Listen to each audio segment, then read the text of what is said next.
Each and every day I come in here in this garage and I do my thing. I spend an hour, 2 hours, sometimes even 3 hours training, moving my body through space, trying to sort out the puzzle, trying to work out how to progress.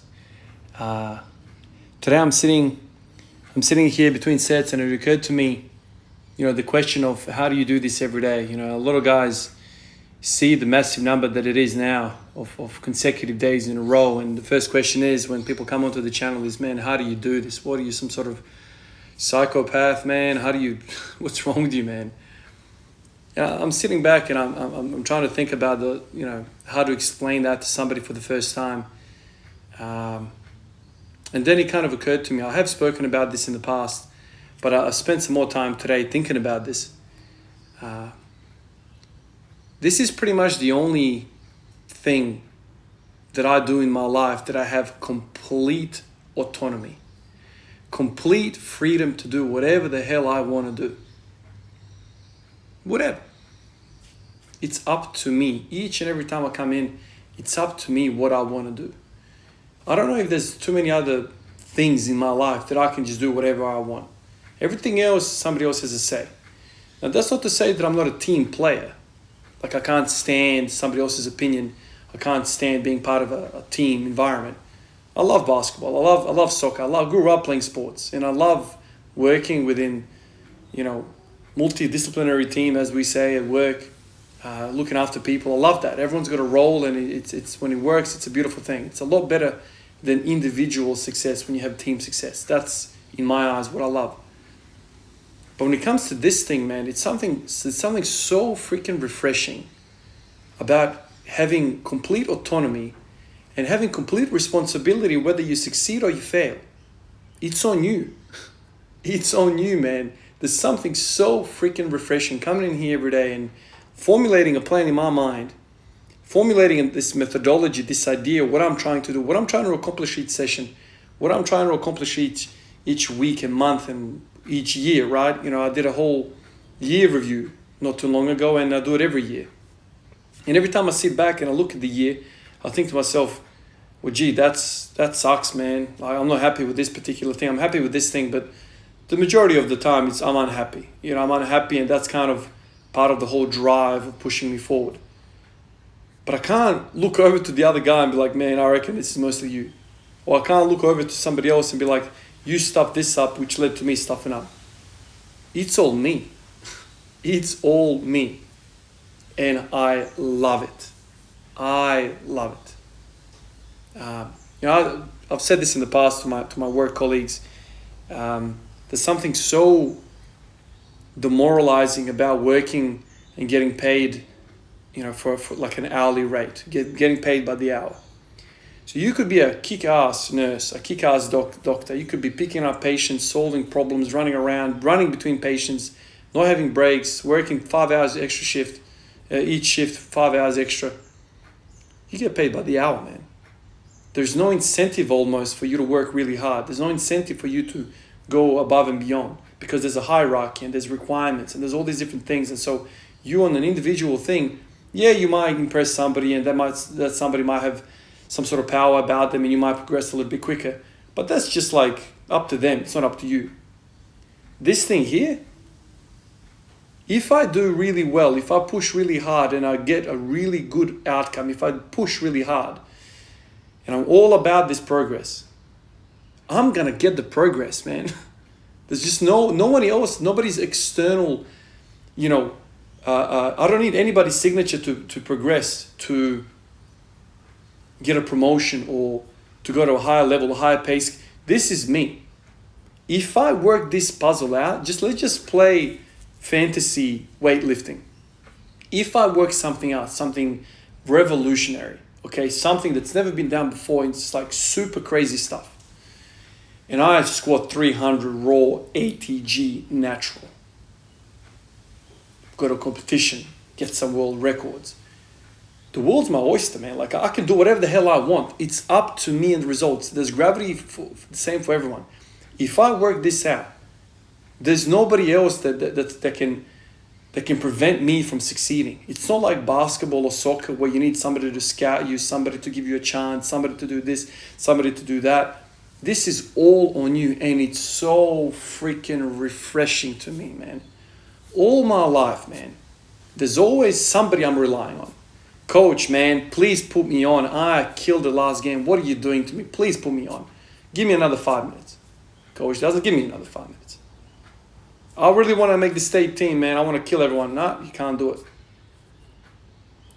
That guy there, he's got a real rich daddy, and he's paying sponsorship to the club. Therefore, get your ass on the bench. In fact, go home.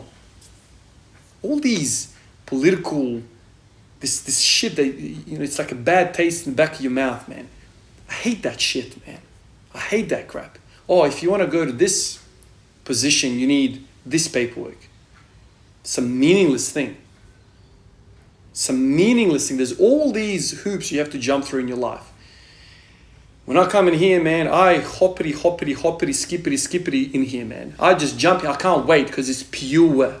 It is pure and everything is visible. There's no hidden traps, hidden doors. Everything is laid in front of you. All you got to do is just do the damn thing. If you are really good at this thing, this barbell sport, you can't not get seen, especially in this world. If you squat 300, man, nobody can tell you otherwise. You're squatting 300. If you see 100 patients in ED, might not mean anything. Okay? Because everyone's getting paid by the hour. Wherever I look, man, somebody's got to sign off. Man, screw you, man. So a large part of my motivation to come in here is that aspect, that contrast, man. Like, I don't have that anywhere. Some of the other things that I care about, my home, my family, my kids, the car that I drive, all of these things, there needs to be a team effort with everyone. And that's cool. That's absolutely, I wouldn't want to be a dictator and dictate what I want my kids to happen, or my wife, or my house, or whatever. That is teamwork. That's that basketball and that soccer environment that I talked about. When everyone wins, mate, it's a beautiful thing. It's like 10 times better than individual success. And I mean that. But this thing, for me to come into this garage and you tell me I got to run strong lifts 5x5, I have to run Texas Method 531, Shaco, Smolov. Please, man. I don't want to give that Smolov guy, I don't want to give that Shaco guy another tap on the ass, a tap on the shoulder, and be like, yeah, you rode the shit out of that program. I don't want that. I want to give myself the props. Ivan, you rode the shit out of your own program. I'm sick of referencing people. I had success. I got to 300 kilos because Smolov wrote his shit 50 million years ago. Shaker wrote, no, man. I want to be responsible for my success. And if I fail for the lack of success, I want you to be like, Ivan, you're an idiot. You got it wrong. And I'm loving that. So when Ivan's 80 years old on that rocking chair, I'm going to look to my kids, to my grandkids, and I'll be like, I might have been a shit weightlifter, gave a whole lot of time into this thing, but I did it my way and I experimented the shit out of it. Yes. Man, that sits really well with me, man. It sits well with me because I did it my way.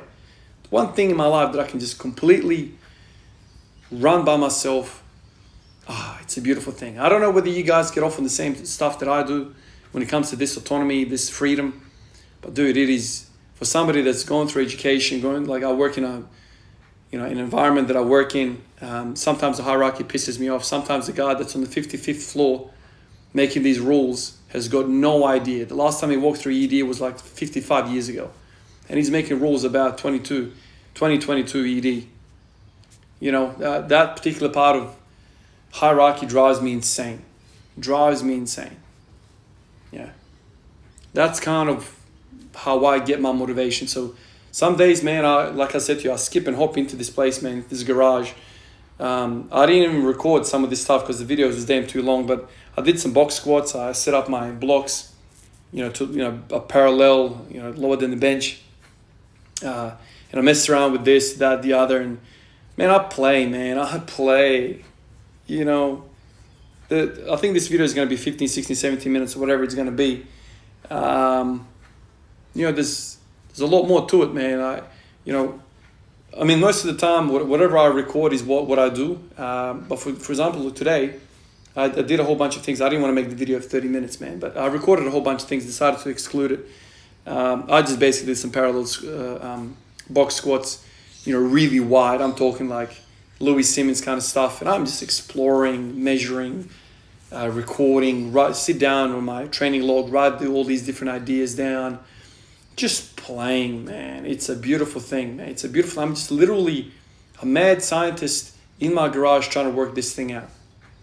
And when it finally clicks, and I start doing 7 sets of 5 at 180, man, it is so damn sweet.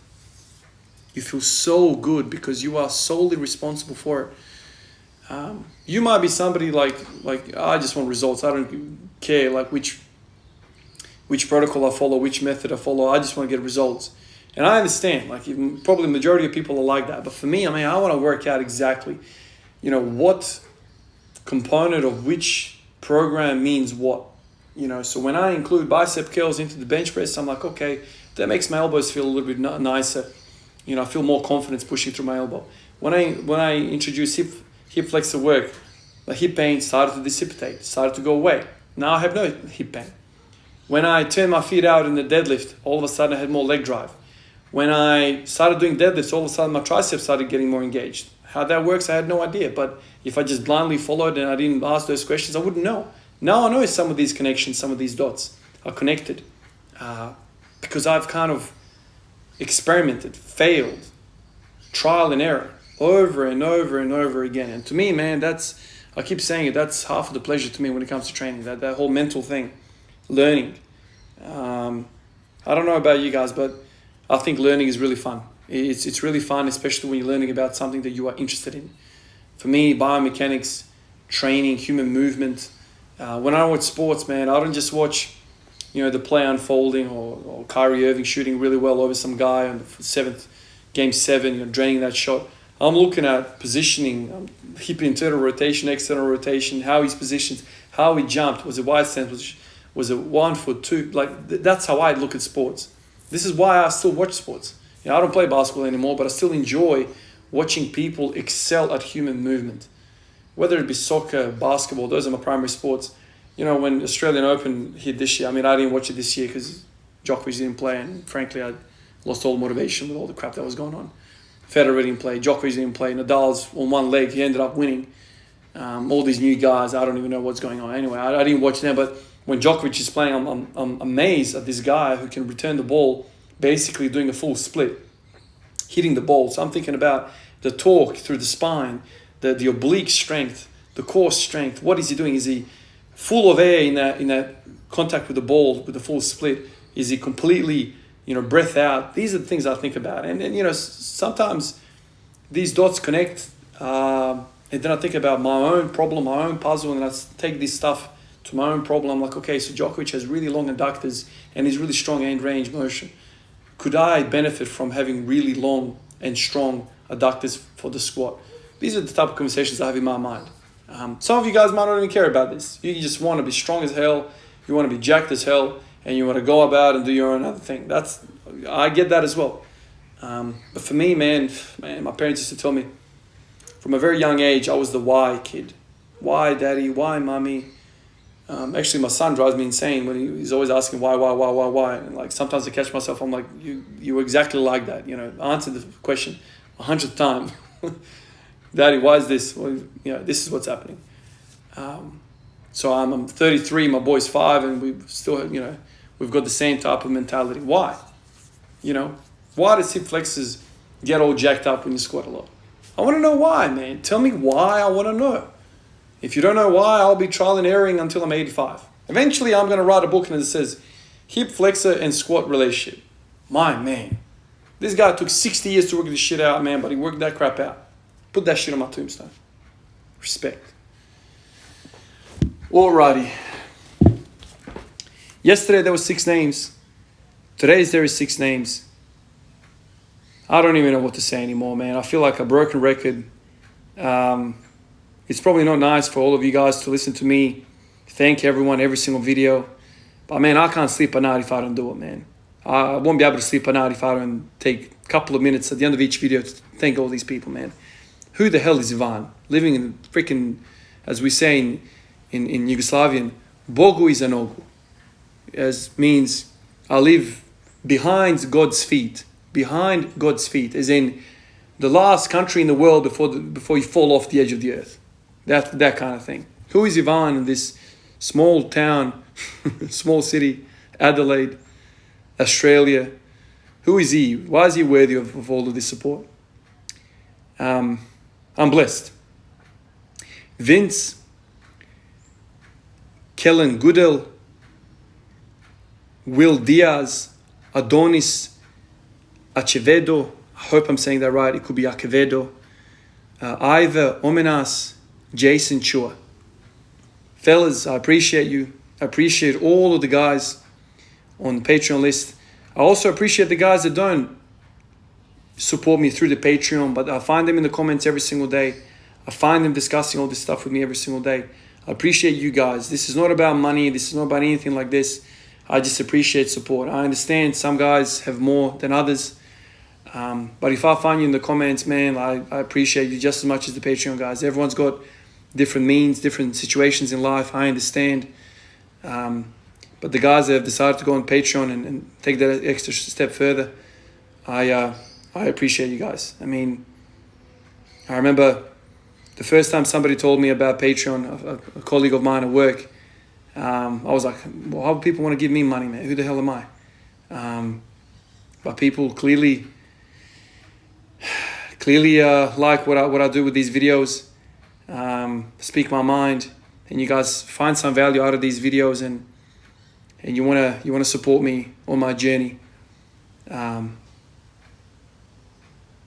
It's incredible, man. It's incredible. I appreciate you guys. I'll catch you guys in the next one. Peace out.